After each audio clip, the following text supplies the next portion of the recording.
I am very happy. Yeah, I'm very happy.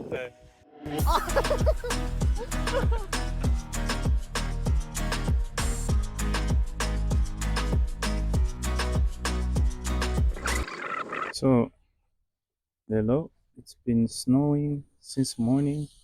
The time now is like 5 p.m. or almost 5 p.m. And just taking a walk because it kind of stopped snowing a bit. So, this is the car park.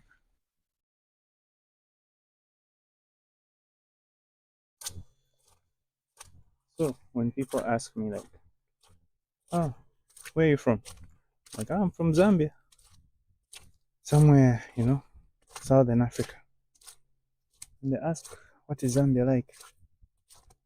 To me, I just say it's paradise, you know?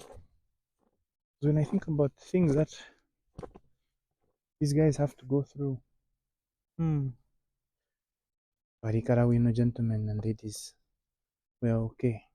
Our only problems are things like cholera, so, the first New Year's Day, there was an earthquake, magnitude 7 point something, which is big because the scale reaches like 9 or something like that. It was a big earthquake. People died, unfortunately. For me, where I am, it was just like some shaking for a good 30 seconds and the like.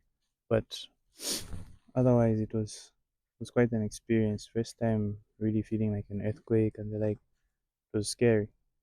Well, it's starting to get dark now, but it's like 5 p.m. Yeah, I didn't know. So when I think about it, people in these developed countries where they have such climates like this really had to adapt. Really took a lot, and things here they're not easy. Of course, they're easy, kind of, but not easy. If you think about what the guys had to do to get to this level where they know what to do when it snows, they know how to make sure the roads are safe, there are no accidents, where they have a warning system. As soon as an earthquake is starting, they can alert everyone in the country by phone. There's an earthquake coming. Be safe. It takes a lot. And it takes years, of course, to do all these things. But I feel like as a country, we don't have to go through the entire process. It's what they call like leapfrogging, where you jump some steps. Like the technology is already available. You don't have to start reinventing the wheel. So as a country, we have to adopt like these things and develop our own systems, of course, because systems don't work when people just give it to you.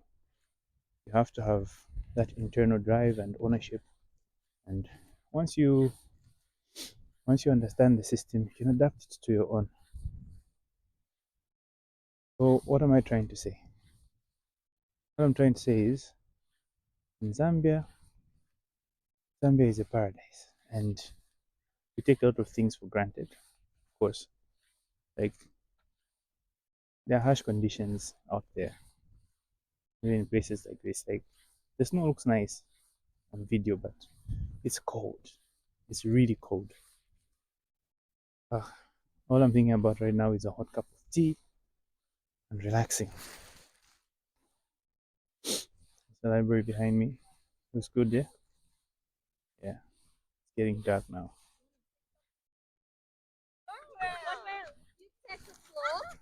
Ohayo, konnichiwa.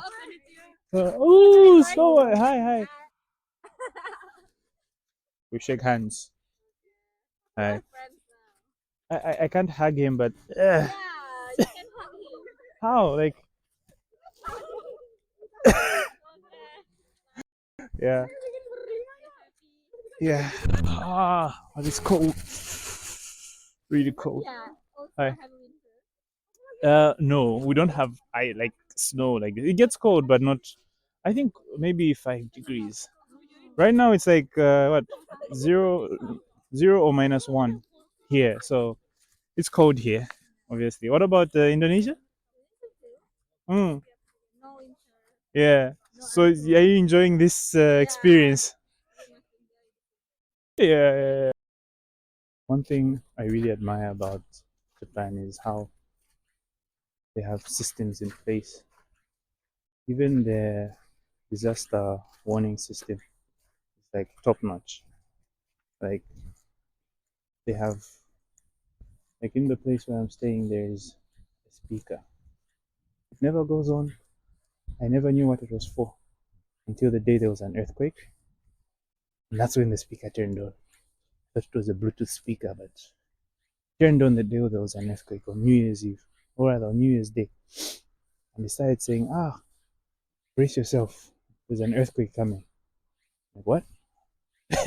And that was only for like 2 seconds of English. The rest of it was in completely in Japanese. So those 2 seconds were enough for me to brace myself and like be ready. What I was saying was I really like the emergency disaster readiness that's there in Japan, because these guys are able to give you a warning before a disaster, and it's only because they have experience. They've lost so many lives before, and it has made them aware of all these disasters, and like they're always prepared. And I think that's a good thing to be prepared. So now it's evening, I'm walking back home to the room. Oh, my fingers are freezing. They actually hurt the fingertips. Mm-mm. Ishini to Zambia, my want back home to paradise. Mm. So anyway, after looking at the situation here and how it's like just another day for everyone here, to me it's like, oh my gosh, how do these people survive? You know, the cars, all that. I just thought I should share what's going on, and this is the first time I'm really experiencing this, and it's just a normal day for other people. They've adapted. People make sure they warm their cars before they start off. When they know it's gonna snow, they even lift their windshield wipers because they don't want snow piling up. It's just normal. They're used to it now. They know how to handle these issues. So as a human being, obviously, you adapt. I just wish we could adapt to the small problems that we have, because they could be bigger, as a country. So if you haven't done it yet, please subscribe to my YouTube channel. Please like, share, subscribe, and please watch. Like, I'm making all this content for you, so I hope you enjoy it. Let me know in the comments if you have any question about anything really, and see you next time. Cheers.